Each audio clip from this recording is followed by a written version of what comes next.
ये मर जाएंगे लेकिन कागज नहीं दिखाएंगे। कुछ भी हो जाए हम कागज नहीं दिखाएंगे। याद कीजिए वो दौर जब पूरे देश में यह आवाज गूंज रही थी। ये वो वक्त था जब भारत सरकार CAA यानी नागरिकता संशोधन कानून लेकर आई थी।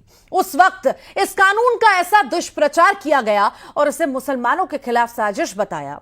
कानून पड़ोसी देशों के पीड़ित अल्पसंख्यकों को नागरिकता देने वाला था, लेकिन इसे भारत के मुसलमानों की नागरिकता छीनने का कानून बताकर मोर्चा खोल दिया गया। विरोध में यही बोला गया कि कागज नहीं दिखाएंगे, लेकिन अब कागज दिखाने होंगे। जी हां, देश में रह रहे अवैध पाकिस्तानियों, बांग्लादेशियों और रोहिंग्यों को कागज दिखाने ही होंगे, क्योंकि यह रण है घुसपैठियों के खिलाफ, यह रण है देश बचाने और यह रण है घुसपैठियों को देश से भगाने का। भारत कोई धर्मशाला नहीं है। दुनिया भर से आए रिफ्यूजियों को शरण क्यों दें?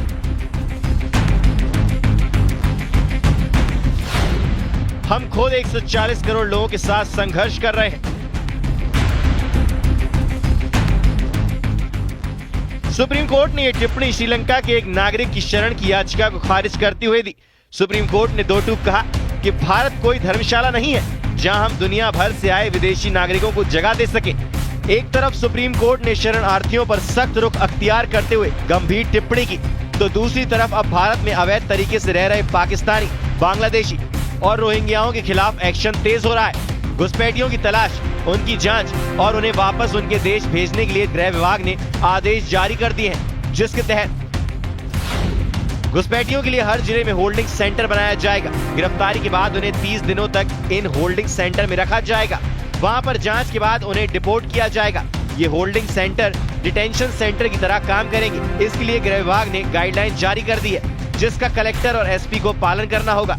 केंद्र सरकार की तरफ से बनाए गए नियमों के तहत घुसपैठियों पर कार्रवाई सुनिश्चित की जाएगी। साथ ही घुसपैठियों को लेकर की गई कार्रवाई का ब्यौरा हर महीने की 5 तारीख को गृह विभाग और पुलिस मुख्यालय को भेजना होगा।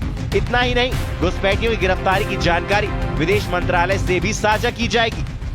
तो घुसपैठिए हैं, अवैध रूप से रह रहे हैं, बिना वैध डॉक्यूमेंट के रह रहे हैं, उन सब के खिलाफ लगातार कार्यवाही हो रही है। आने वाले समय में और उसको सुव्यवस्थित ढंग से चलाने का काम करेंगे।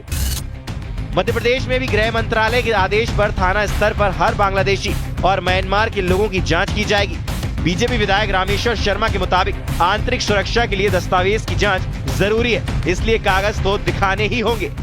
बाहर के विदेशी लोग देश में आ जाएं और वो नकली और फर्जी डॉक्यूमेंट्स बनवा लें, उन डॉक्यूमेंट्स के आधार पर वो यहाँ के मूल नागरिक बन जाए, तो एक तो मूल नागरिकों का हक छीने, अधिकार छीने, उनको मिलने वाली सुविधाएं छीने, और बाद में जब कभी कोई घटना दुर्घटना घटित हो तो उस दुर्घटना में भारत के खिलाफ खड़े हो जाएं। इसलिए मैं समझता हूं भारत के गृह मंत्री जी ने, आदरणीय अमित शाह जी ने जो निर्देश दिए हैं कि लोग अपने अपने दस्तावेज दिखाएं, और दस्तावेज नहीं दिखाएं तो उनको भारत छोड़ना पड़ेगा।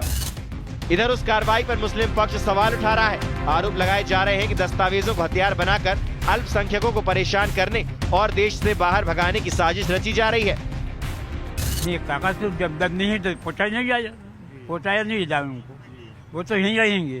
साथ देखिए, हम पैदाइश यहीं रुके हुए हैं, यहीं की पैदाइश है, और हमारे जो जन्म पत्री जो होते थे हमें उसी का ही पता नहीं है कहाँ है। अब तो अब बाप दादा के कागजात हम कहाँ से लेके आएंगे और कहाँ से बताएंगे? कौन है ऐसा आदमी जो उसको संभाल के रखता होगा? न किसी पहले जन्म प्रमाण पत्र ही नहीं बनता था, अब वो कह रहा जन्म प्रमाण पत्र लेके आओ, तो कहाँ से लेके आएगा इंसान? जन्म प्रमाण पत्र बनता था क्या पहले? पहलगाम हमले के बाद भारत ने जिस तरह से सख्ती उठाते हुए पाकिस्तानियों को देश से निकाला था, उसी कड़ी में कदम आगे बढ़ाते हुए अब घुसपैठियों पर एक्शन की तैयारी है। देश के कई राज्यों में पाकिस्तान, बांग्लादेश और म्यांमार के लोग बिना दस्तावेज रहते पाए गए हैं, लिहाजा अब उन्हें देश से खदेड़ने के लिए एक्शन मोड में काम किया जा रहा है। भोपाल से रमाकांत दुबे और रायपुर से युगल तिवारी, न्यूज़ 18।